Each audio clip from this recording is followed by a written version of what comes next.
રંગીલા રાજકોટમાં વારદાતો બનવી કોઈ નવી વાત નથી। દિન પ્રતિદિન વધતા જતા ક્રાઇમ રેટમાં વધુ એકનો ઉમેરો થયો છે અને આ વખતે એક ખુલ્લા પ્લોટમાંથી મળી એક લાશ કે જેણે અનેક સવાલો ઊભા કરી દીધા છે।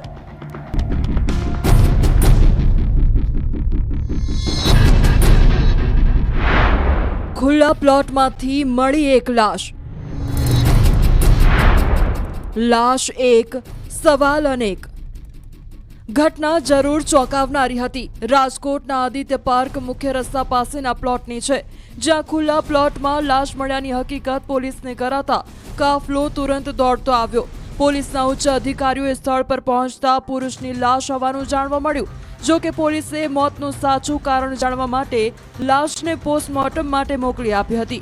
તો તપાસમાં પોલીસને મૃતક રાજેશ ઉર્ફે રાજુ ચિંતામણી રાજભર હોવાનું જાણવા મળ્યું, જે રાજકોટમાં છૂટક મજૂરી કરતો હોવાની માહિતી મળી। પોલીસે વધુ તપાસ કરતા મૃતકના પરિવારજનો પણ મળી આવ્યા અને તેઓને સ્થળ પર બોલાવી ઓળખ પણ કરાવવામાં આવી।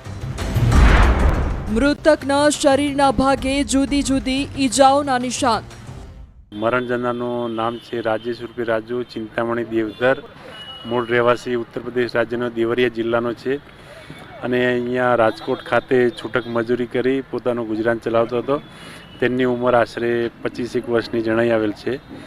ઇન્ક્વેસ્ટ કરવાનું કાર્યવાહી ચાલુ છે અને હત્યા બોથડ પદાર્થ વડે માથાના ભાગે ઈજા કરી તેમજ શરીરના ભાગે થોડી ઈજાઓ પહોંચાડી મૃત્યુ નિપજાવેલ હોવાની પૂરેપૂરી શક્યતા છે।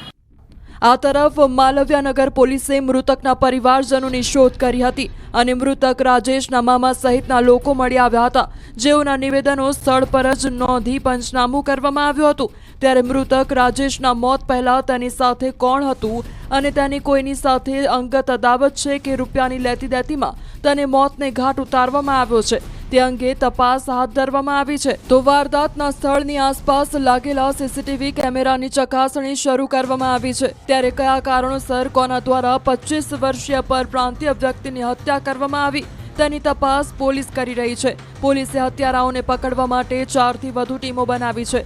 ત્યારે યુપીના દેવરિયાથી રાજકોટ રોજગારી માટે આવેલો રાજેશ 6 વર્ષથી રહેતો હતો અને તેનું દુશ્મન કોણ હોઈ શકે તેને લઈને પોલીસ તપાસ કરી રહી છે। જોવું રહ્યું રાજકોટ પોલીસ ક્યાં સુધીમાં રાજેશના હત્યારાઓને જેલ હવાલે કરે છે। રાજકોટથી અંકિત પોપટ, ન્યૂઝ 18 ગુજરાતી।